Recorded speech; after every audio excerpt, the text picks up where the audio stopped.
Story 1.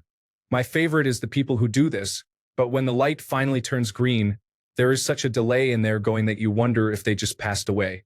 Story 2. To see past the large pickup truck that is blocking the view of incoming traffic so I can make my right turn. Story 3. Because I am from Ontario and have grown up in a driving culture where about 50% of people do unwise things and the other 50% have to react in ways that make them look unwise. I am highly impatient and cannot plan my life, so I leave home late and am surprised that other human beings also choose to use the road that operates under the same laws that have existed for years. In my righteous shock and indignation, every time I am confronted by a red traffic light, I try to find ways to circumvent the system while still appearing law-abiding and shifting the blame to my fellow motorists for not predicting my minor transgressions. No, wait, I do not creep forward at red lights. I am not the person to answer this. Sorry. Story 4. I swear 90% of the people commenting here have no idea that the large white stripe before the intersection is where you are supposed to stop your car, and that you will have zero incidents with cameras or sensors if you do so. Story 5. It drives me nuts when the car in front of me stops way too short and then creeps forward, leaving a big gap in front of me, making me look like the person who stopped short. Story 6. One of the most annoying consequences of this behavior is at intersections with dedicated turn lanes. People behind you cannot reach those lanes because you are blocking them, and this causes them to miss their turn-only light. Story 7. I only do it if I am behind someone at the traffic light and I know there are many people behind me. I creep up to allow more room. Story 8. I especially hate it when there is an unnecessarily large gap between me and the person in front. I do not fill this space because they will just move forward again and repeat this several times. Story 9. I only do this when I stop short of the line or if it seems like the traffic light is not going to turn. It is mostly to make sure I am triggering the sensor. I do not creep over the line like some impatient people do. Story 10. Drivers who do not creep forward despite the light obviously not registering your vehicle is there. Why? Story 11. The slowest part of pulling away is going from perfectly stationary to getting the clutch up. Usually, I can anticipate when the lights are going to turn green and save everyone time by starting to get the wheels turning just before they do. There is enough space to do this without crossing the stop line until the lights are green. As I said, I can usually anticipate the change. Sometimes I am wrong. Story 12. If I understand the question correctly, it is so I do not have to come to a complete stop and then build full momentum again when I know the light is about to turn green. I do not do it all the time, but sometimes coming to a full stop feels like a waste when the green light is only a couple of seconds away. Story 13. Inductive sensors change their signal level in the presence of ferrous material, such as metal from a car or bike. Once you enter the magnetic field, the controller is triggered and the timer begins running. Simply drive up to the line and wait. It can be frustrating and may make you appear inexperienced as a driver. Story 14. I'll do it for long lights. Sometimes I wonder if I'm sitting on the sensor, if there's a sensor, or if it's just wishful thinking. Story 15. I would guess by doing so they are attempting to assert some kind of control over a situation they know is uncontrollable. And that 2 feet is at least something. Self-soothing is my assumption. Just know if someone rear-ends them and they rear-end you, they are at fault. Just do not be close to the person in front of you. Story 16. Making room for the cars in the back that did not get completely through the intersection and are now blocking traffic is the right thing to do. Story 17. I have a 1-liter engine in my car. It stalls easily at traffic lights, so I need to be extra careful. It also has the sharpest clutch biting point I have ever experienced. Story 18. I leave space in front of me so that if I get rear-ended, I do not get slammed into the car in front of me. Once there are a couple of cars stopped behind me, I move forward. Story 19. My favorite is when people keep creeping up until they are basically in the middle of the intersection. Laughing my ass off. Story 20. I do it if a car with a dog pulls up next to me so my dog and their dog can socialize. I have to get the windows aligned. Story 21.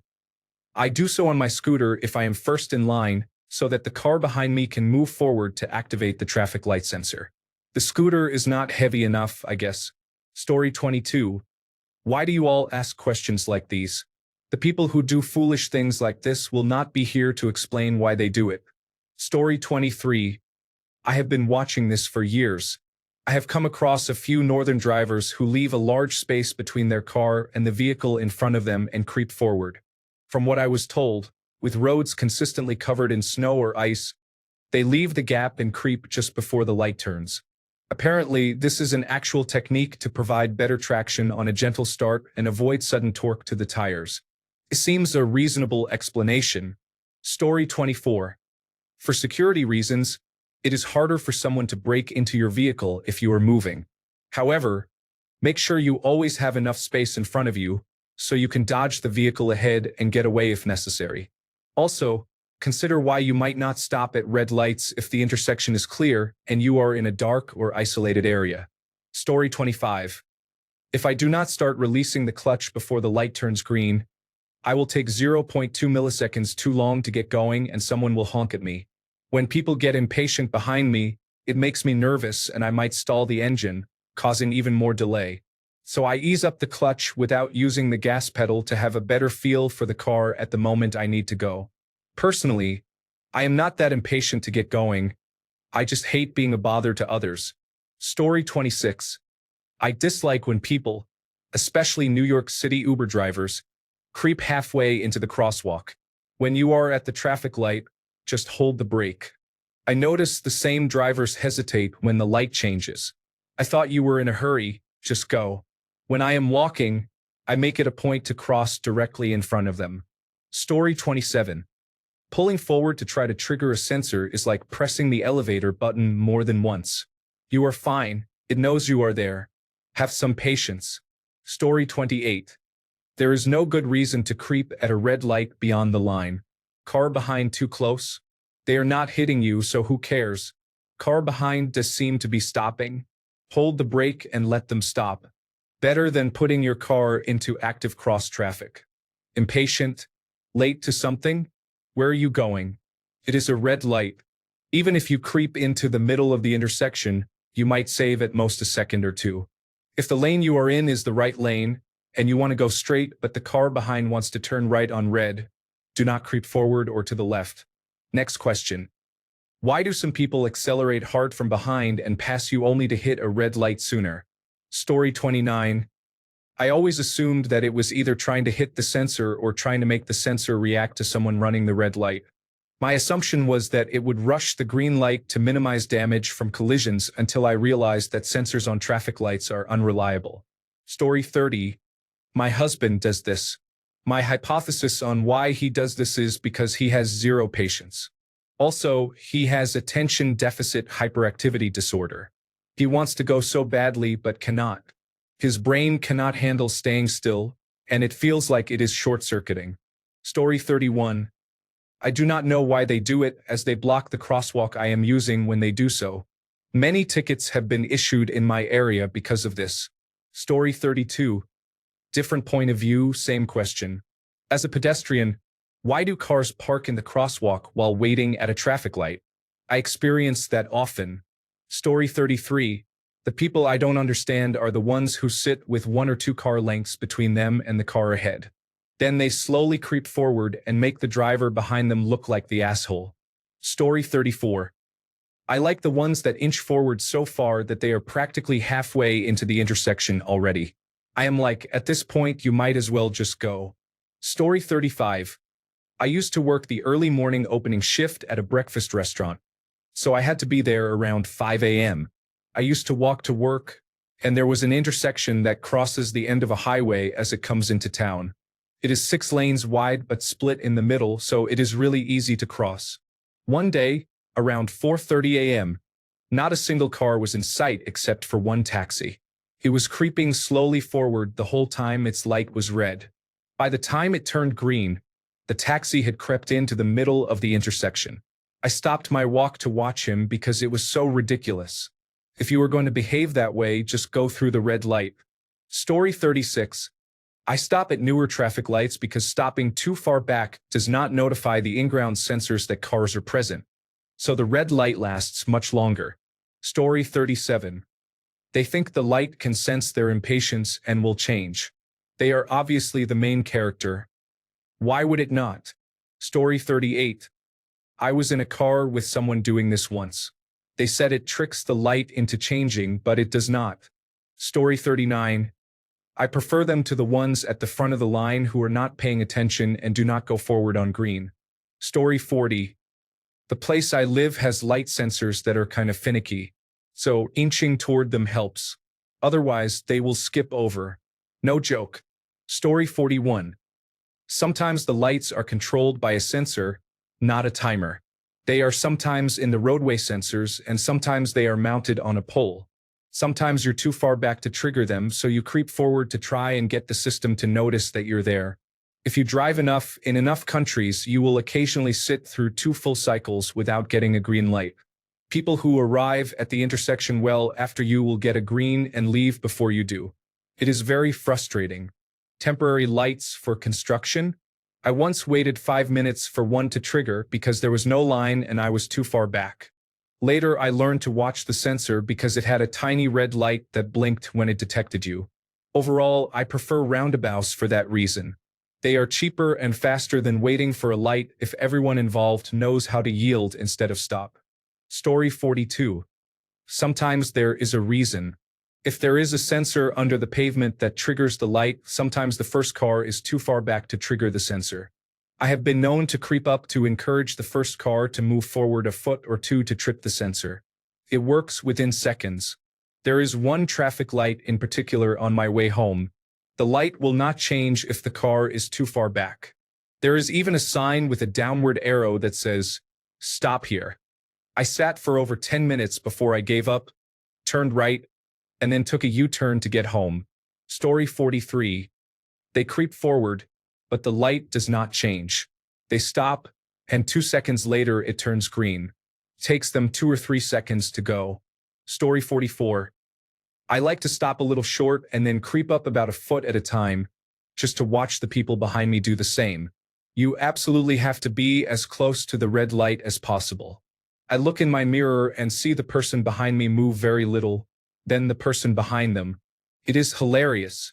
Story 45. I do this because it feels courteous to give people behind me more room to get closer or pack together. It is strange. Story 46.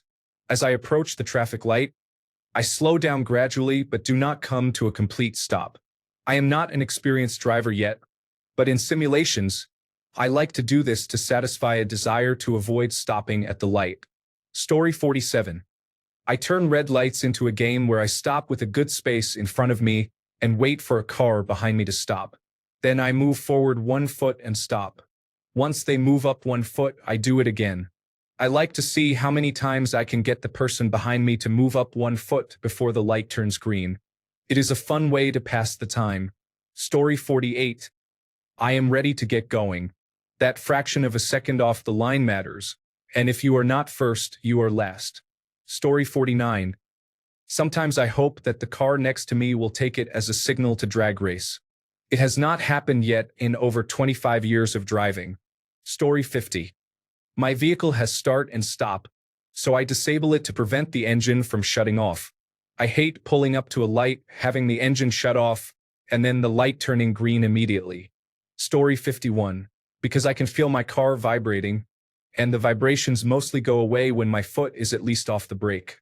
It is not a violent vibration like I have had in older cars, just a mild vibration, but it is still annoying. If more stoplights were roundabouts, then I would not have to stop as much or as long. Story 52.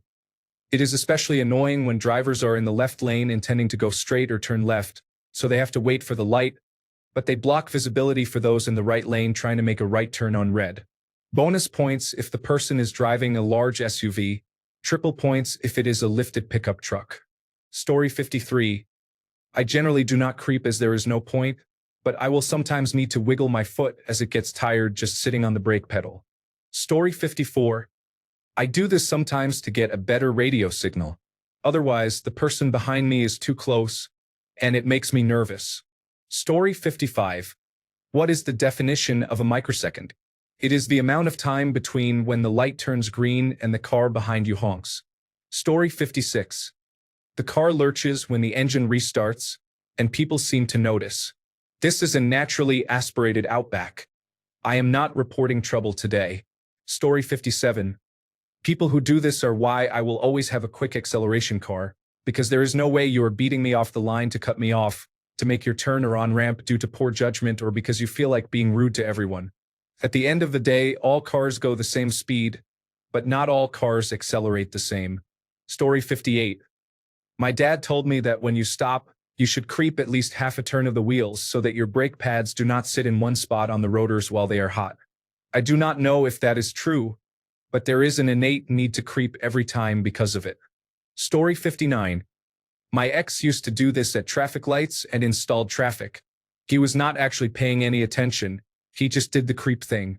He ended up rear-ending someone. It was just a tap, but I thought it was funny. Hopefully, he learned something. He got yelled at in Denver rush hour traffic, so that was okay. There was no damage. Story 60. Brakes rotors can warp. If you brake hard, they can develop hot spots due to applying a lot of pressure in one area during hard braking. I also do this to find the spot where I am applying just enough pressure to keep the vehicle stopped. Story 61. The real question is why they spend a large amount of time creeping forward, then sit there when the light turns green and I go flying past them. Story 62. Some stoplights are triggered by sensors in the pavement.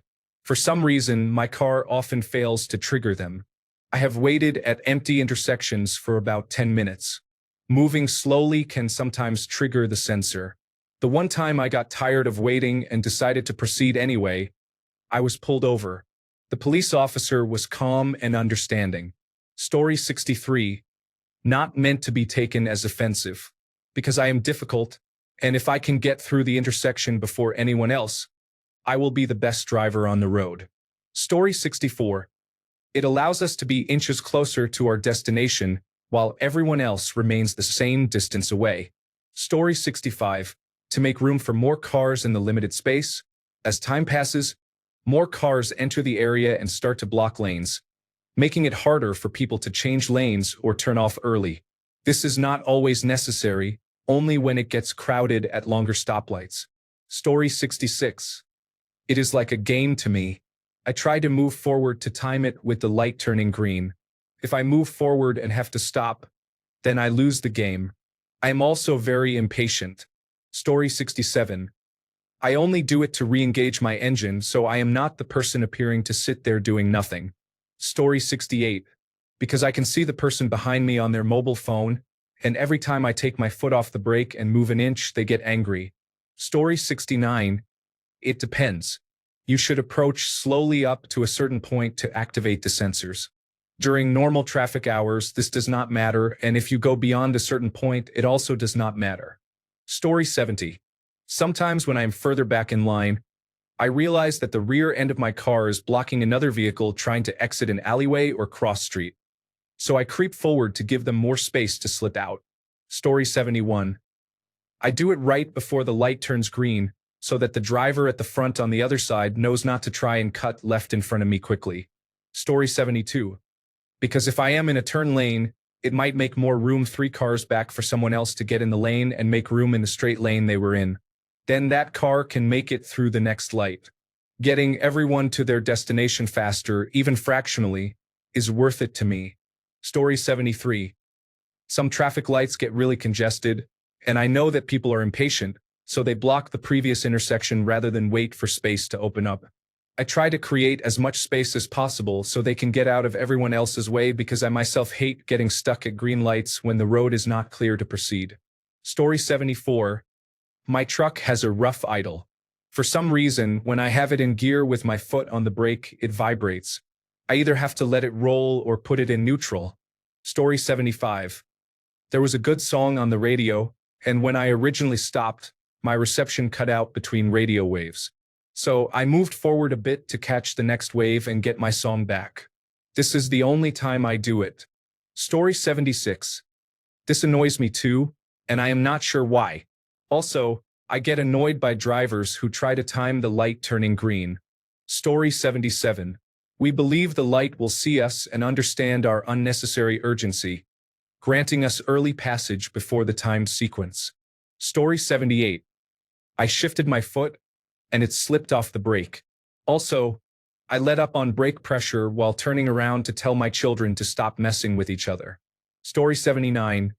Years of driving a manual transmission taught my left foot to edge forward, so I am ready to shift into first gear the split second the light turns green.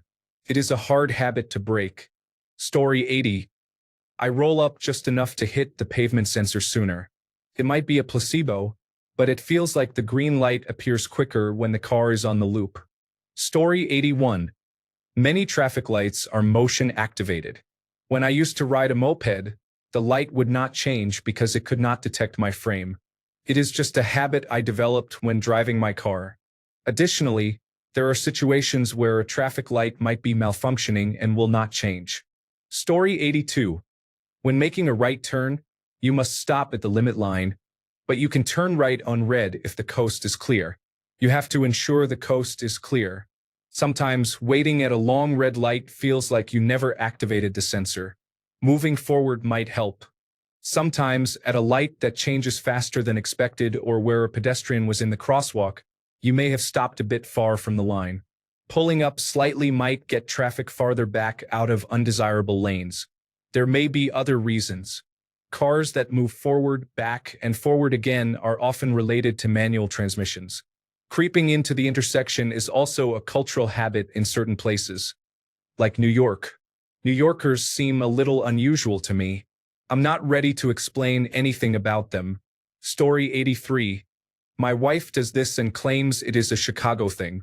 It signals to the people behind her that she is paying attention to the traffic light, so they do not need to honk at her. I am skeptical.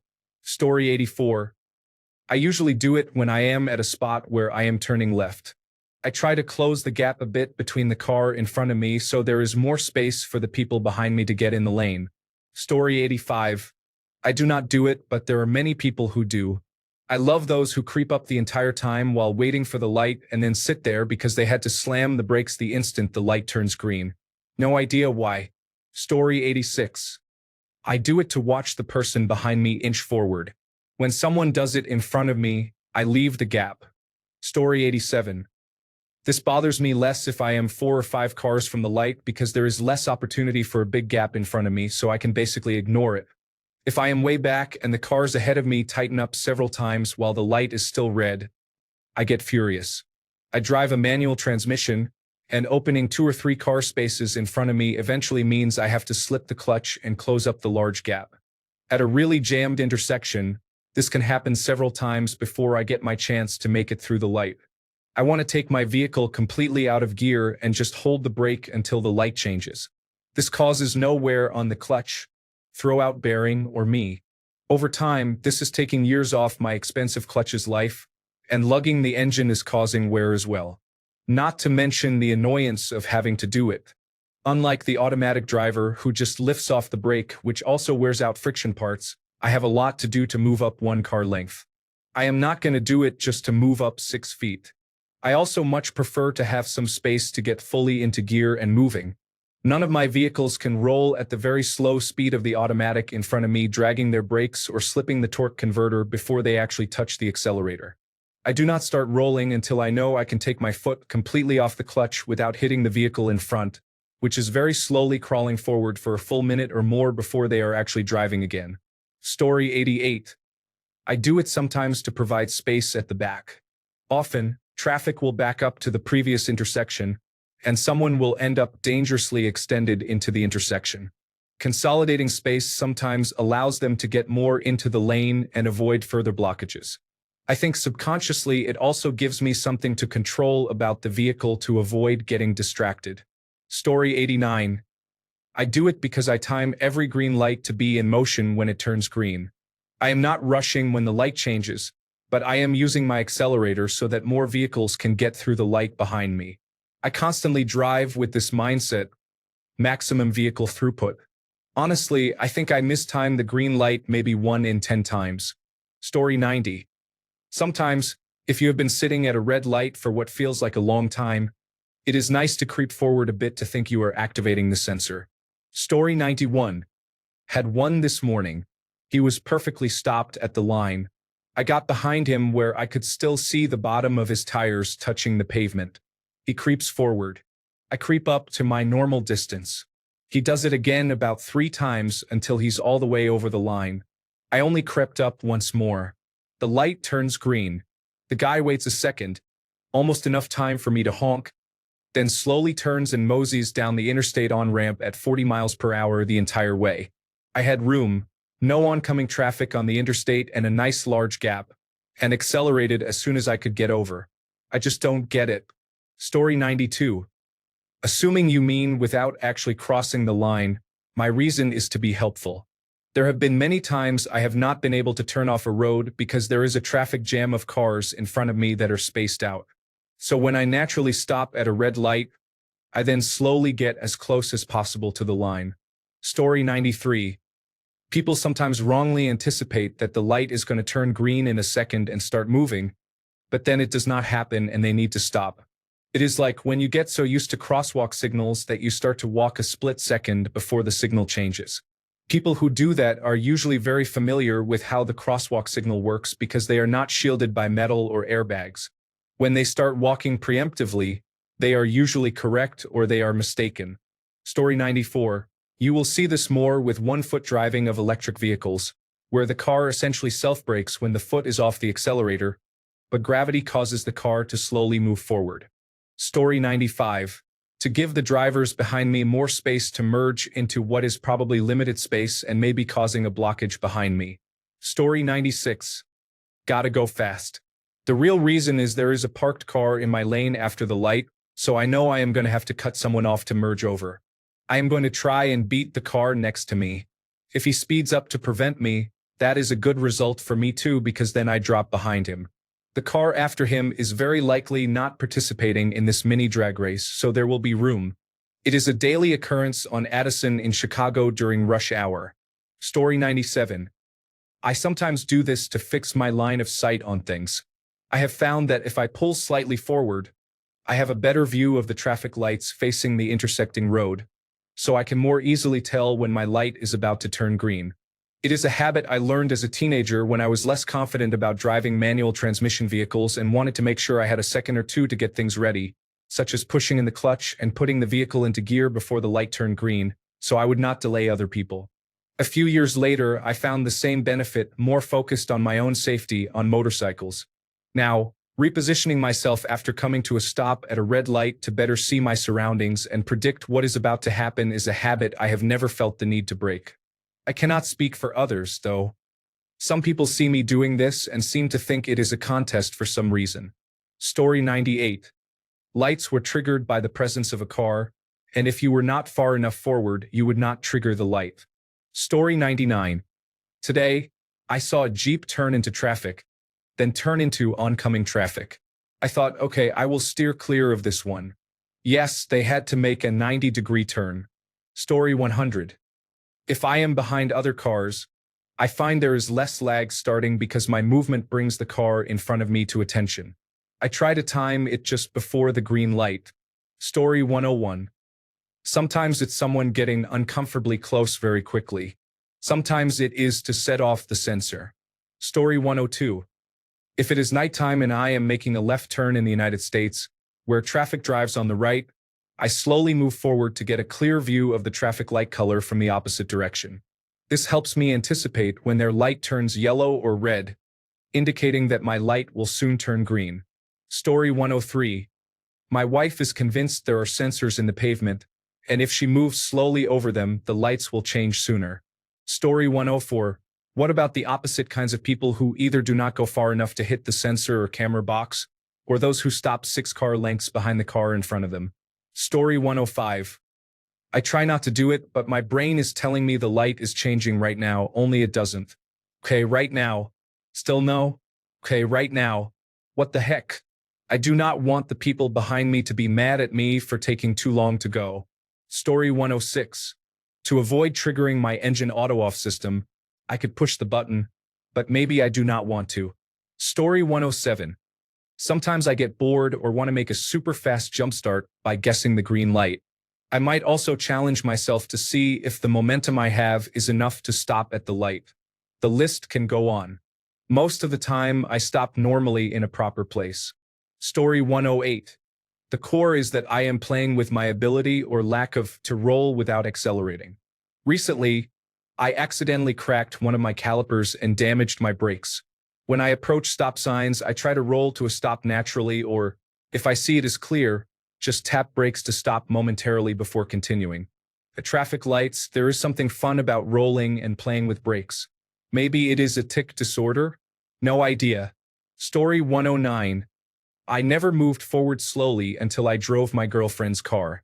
It has the automatic start-stop system, so I have to inch forward after coming to a complete stop to prevent the car, and more importantly the air conditioning, from shutting off. It is very aggravating, to be honest. Story 110.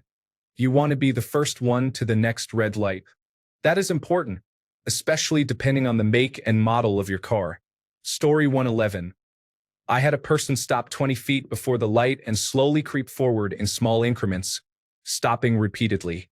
Then I swerved over and zigzagged right in front of them when they were about 10 feet away. They got angry, started yelling, honking, and became road rage aggressive. Allegedly, they were later forced off the road into a drainage ditch for trying to brake check the wrong person. There are some nasty drivers out there. Story 112. I drive a manual transmission. I engage the gear as soon as I know the light is about to turn green. It is easier to get the car moving forward from a slight roll rather than from a full stop. I understand that manual transmission drivers are the minority, so we are probably not the people in question. Story 113. I do it in town because I know all the traffic lights and can see the other light turning. Sometimes there is a pedestrian crossing light that counts down the seconds as well. Story 114. Do you mean people who do that while in front of someone or while behind someone else? I feel there are different reasons for each situation. Story 115. I drive a manual transmission. I hate going uphill just before the corner when the car behind keeps creeping up. If you hear me lay some rubber on the road when I start, that is probably why. Story 116. Similarly, drivers waiting at a stoplight behind multiple cars with their brake lights on accelerate as soon as the light turns green. Why? Story 117. I have read through a decent number of replies and did not see anyone mention this. You can predict with near certainty when the light will turn based on which light is currently green, watching it change, and knowing the cycles. If you have driven for a long enough time in the same area, you develop a feel for the light timings and cycles. This also only applies if you are the car at the front of the line. The game is to accelerate just before it turns green. You win nothing, but it feels like you have solved the matrix when you get it perfect. Story 118. In case I am worried I did not activate the sensor or want to make it feel like more people are lining up by the weight change, even though I am pretty sure it does not work like that. Or the crosswalk is ending and it is going to change soon, and I want to get closer so everyone behind can get through in case it is a short light. Or I am being impatient. Story 119. Some of the traffic lights in my hometown do not change until you get very close. Years ago, I heard there were sensors under the road, but I do not know if this is accurate. Story 120. You are predicting when the traffic light will turn green based on the amount of time it has been red, the number of cars in the lane that is moving, and whether any of them have just started slowing down. Story 121. I do it when I can see that the light is changing for cross traffic, and I know the cycle of that particular light very well. Story 122. I know some traffic lights have sensors or weight plates to trigger the light. If I am at a red light for a while, I will creep forward to make sure I triggered whatever needed to be triggered.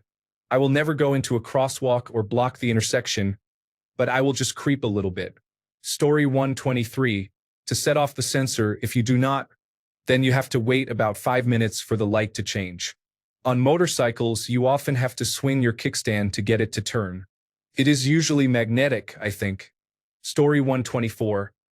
I do it because I get an odd enjoyment out of creeping forward and then looking in my side mirror to see if I can make the car behind me creep forward too. I do not know what it is, but I think it is hilarious that I can get a person to move their car just by moving mine a little. It is the small things. Story 125.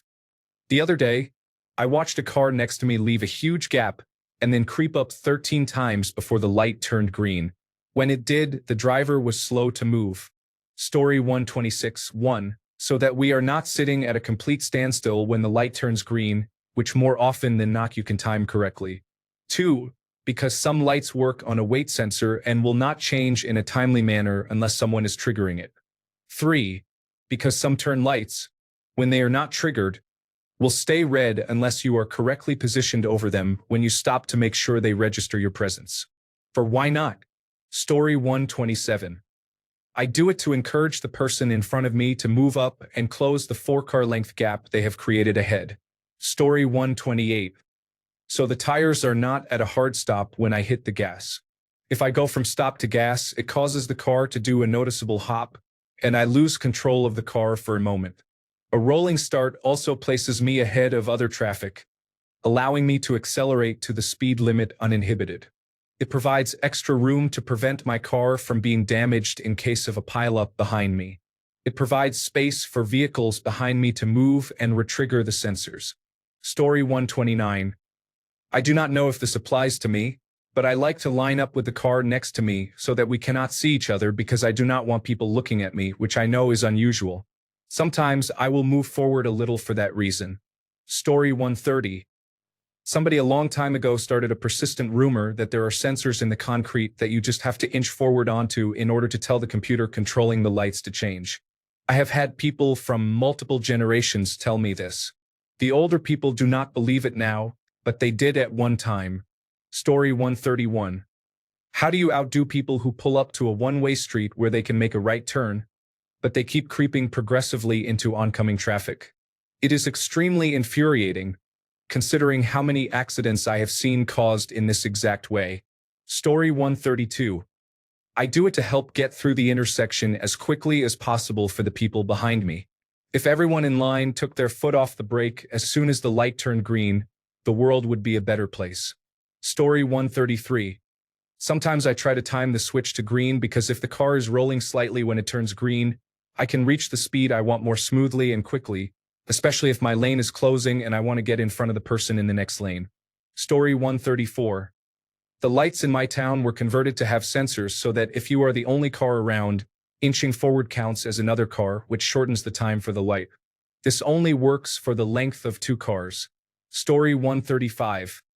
Usually my foot feels uncomfortable after a while, so I take it off the brake slightly to reposition it. I do not know about other people. Story 136. When I drove a manual car, it would drive me insane on a hill. Why are you trying to touch bumpers? I would freak out thinking I would roll too far back and hit them. Story 137. I was taught by my dad, who is a mechanic, to come to a stop and then inch forward a bit to avoid warping the rotors. I still follow this advice, as well as stopping where I can see the tires touching the road of the vehicle in front of me. Story 138. There are sensors by the traffic lights and pressure plates on the road, usually in the shape of a circle. When enough cars are on the area, they activate the traffic lights. At night, when you stop at the lights, you can see those circles on the road. Story 139. Because the driver in the lane to my left in a large truck pulled up far enough that I cannot see around them to safely make a right turn on red unless I move forward first. Story 140. I commonly stop with some space between me and the car in front, enough so that if it does not look like the driver in the lifted F-150 barreling up behind me will stop, I can safely move out at least a little. Then, when the driver behind me stops or it becomes apparent that they will, I pull up. I have been rear-ended several times while fully stopped at a light. At a minimum, I want only to have damage on the back of my car rather than being pushed into the car in front. Also, as long as you are not crossing into the crosswalk and you are hitting the sensors, what does it matter? Story 141. I have only done it when the light has not changed in over 5 minutes to see if I could trip the motion sensor to make the light change.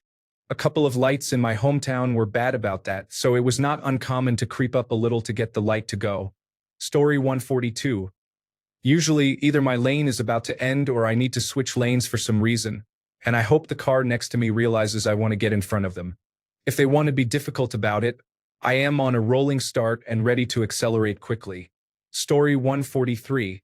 Because the line of cars is long enough that no one can enter the right turn lane. If I move forward 8 inches, the car behind me will likely be able to pass and make their turn without waiting. Story 144. The idea is that it causes the trigger to react faster. Sometimes that is true since their initial pull-up did not trigger it. In most cases, it does not. I have seen it cause the light to be skipped because they ended up past the trigger, and it no longer detected a car there. Story 145. This drives me insane.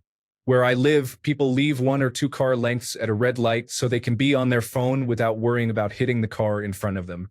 It is frustrating. Story 146. Usually, they are on their phone. Every time they glance forward, they move forward. When they are back on their phone, they hit the brakes. That is why you often see them not moving immediately when the lights turn green. Story 147.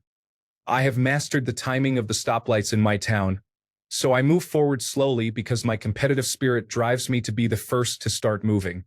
Story 148.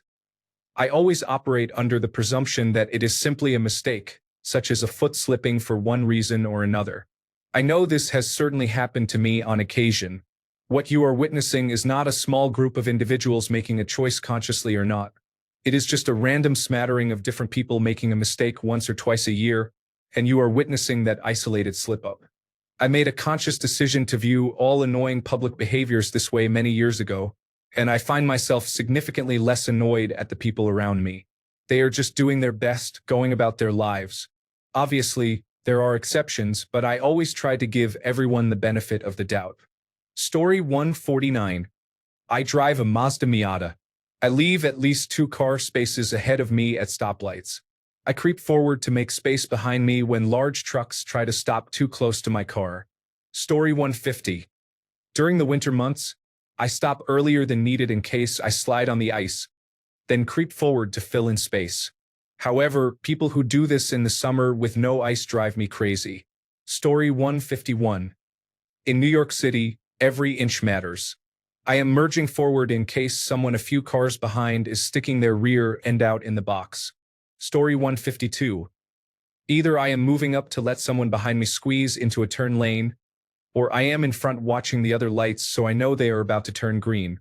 Story 153. I used to do this. I picked it up from my mom, who taught me to drive. She is an anxious driver. It was a subconscious habit. I stopped doing it around the age of 18. Story 154. Because when I come to a full stop, my newborn baby assumes we are all about to die and screams his little heart out. I usually leave a decent space in front of me for creeping purposes. Story 155. My favorite thing to do if the car next to me does this is to perform my best gear shifts as soon as the light turns green. Feels like I am a drag racer. Story 156. I only do it when the person next to me has been driving like a bad driver. Maybe they will drive into traffic. Story 157. My wife does it so the car engine does not turn off. She used to do it anyway.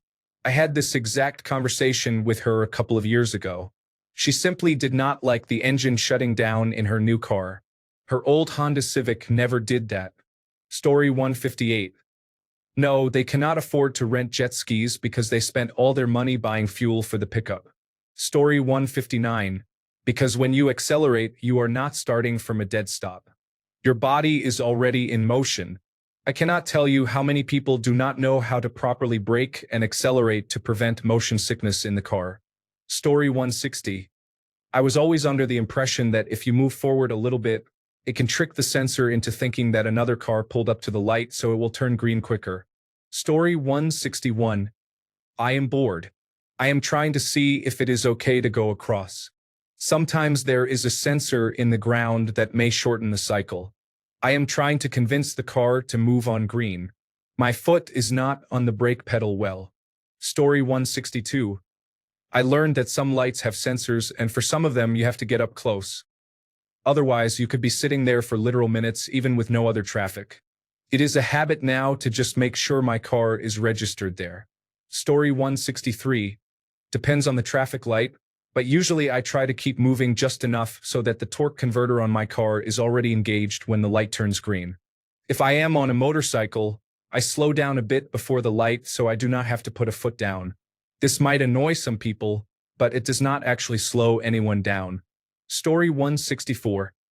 I only do this if there are 2 lanes that merge into one after the intersection. I do it just to make the other driver think we are going to race. When the light turns green, I take off normally and usually watch the other driver take off like a rocket, which amuses me. Almost more amusing is when I end up in an anti-race, seeing who will get to the merge last. Story 165. Probably people shifting to see if the traffic light will change faster. Edit. I sounded like an old man yelling at a bush. Story 166. My brother claims there is a hidden sensor or pressure plate that triggers the light change when activated. He creeps forward and reverses because it only works if two cars are waiting. I think he is not telling the truth. Story 167. Because you have been following closely, I am interacting with you. I move forward slightly and stop. Then you do the same. Repeat. Story 168. I do not do this anymore, but for a while it was because if my child realized we were not moving anymore, they would wake up and scream as if I had harmed the Healer family in front of them. So it was very creepy. Story 169. Vision-wise, there are some areas that are difficult to see with other drivers next to me. I creep forward when the light is close to green so that I can see around them and make sure there are no vehicles about to turn into me when it changes to green. I know some people who do that to shift more easily in a manual car, but I have always driven automatic. Story 170. I watched someone do this yesterday morning while I was in the lane beside him. He was towing a trailer and ended up creeping so far over the line that the trailer wheels were on the line. Then the light changed, and I was immediately in front of him because it took him a moment to see the green light. He was slow off the mark since he was pulling a trailer. All he achieved in the end was to look careless and possibly get a ticket if the police noticed him. Story 171. Is there something to do? I do not know. My car has a manual transmission, so I ignore the fact that whoever is in front of me has crept forward. My car is over 30 years old, and it still has the same clutch. Thanks a bunch for sticking around till the end of the video. Remember to subscribe, and until next time, stay awesome and goodbye.